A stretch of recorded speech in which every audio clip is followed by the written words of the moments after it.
Mm. Good morning. Welcome to Viking Preparedness. I'm Pastor Joe Fox. Today's video is for everybody, but it's directed at those of you who consider yourselves switched on, who consider yourselves, serious or hardcore preppers, survivalists, whatever you want to call it, who think that you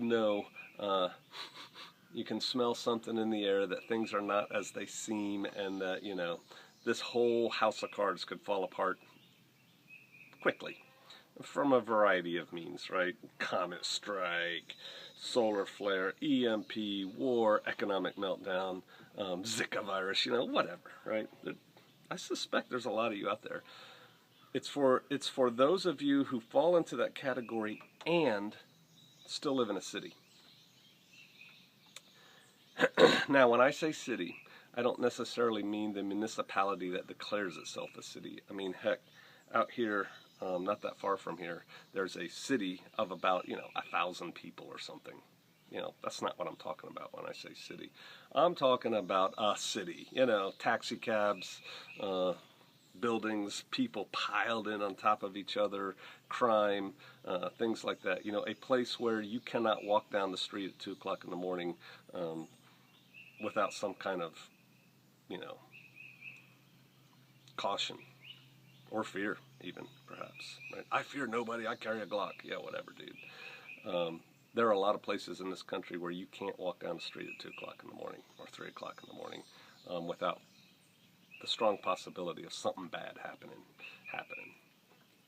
So I'm talking about those kinds of places. The places where you're constantly hearing the sirens, the places where the good jobs are, where the good hospitals are, where the best doctors and lawyers are, the places where you can get the best food and see the best arts and entertainment and do the best shopping, the places where there's real life, man. Not out here where it's sweaty and buggy and nothing's going on. How boring. Right? So for those of you who consider yourselves preppers, who live in these cities and aren't moving yet, this is for you. For the rest of y'all, you could just kind of sit back and watch. I'm not talking about, I met a guy yesterday in line at a store, and he recognized me and my wife from this channel. And he said, hey, blah, blah, blah. He probably lives in a city.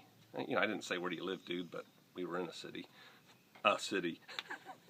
Not the kind of city I just described, a municipal city, where he could walk down the street at 2 o'clock in the morning with absolutely no fear, right?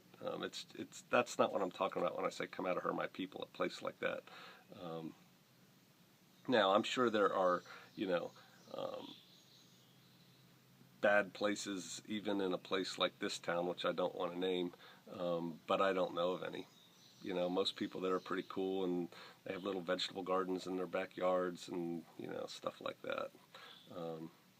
That's not what I'm talking about when I say come out of my people. I'm talking about coming out of the real cities: Chicago, Seattle, Portland, LA, the whole area, New York, Northern Virginia. I've only been to the airport in Charlotte, but, most of Florida. Just the places where they pack in the people. You need to get out of there, and you need to go now. And you all say, well, I can't do it, or you don't understand me, Pastor Joe, or, that's easy for you to say. Blah, you're retired military, blah, blah, blah. No, it's easy for me to say. When I was in the military, it's volunteer military, right? Volunteer Army. I joined. I could have quit most of the time whenever I wanted. They had stop-lossed me a couple times, but it didn't really matter because I wasn't trying to get out. But most of the time I could have got out. Sometimes they sent me to places I didn't want to go. I made a choice to go. I made that choice. I'll go, right? I'll take my family. All along the way, I could have told my family, this is an unaccompanied tour. You're not going. I'm going to go to this terrible place, and you just build the farm. We considered that a couple times. But I still had a choice.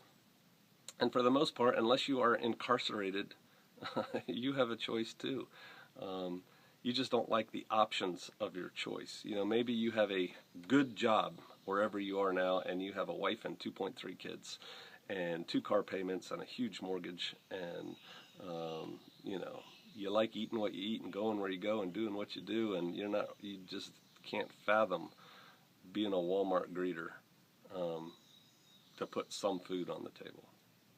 Okay, well then you're valuing that more than what you say you value, which is your life and the system that's falling apart. That means you don't really believe that the system's going to fall apart. This over here, this preparedness aspect of your life, is a hobby or a cool thing that you do.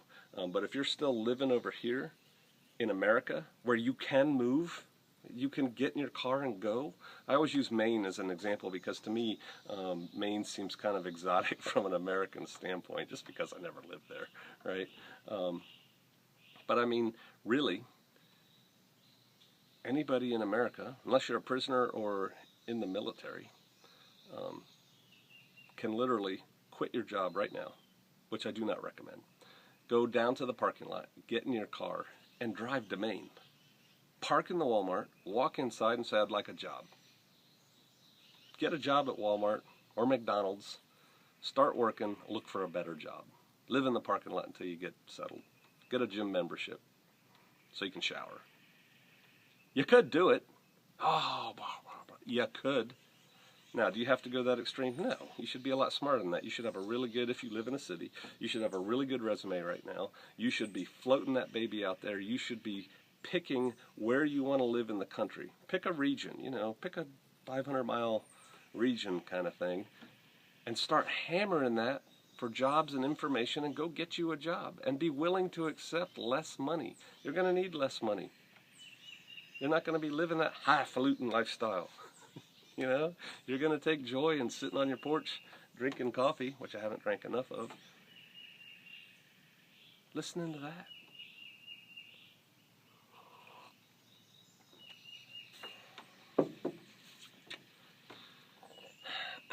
A guy on it recently said a comment along the lines of, and this is a guy that lives in a very big city, I'm going to get out ahead of the sheeple because I'm switched on. Words to that effect.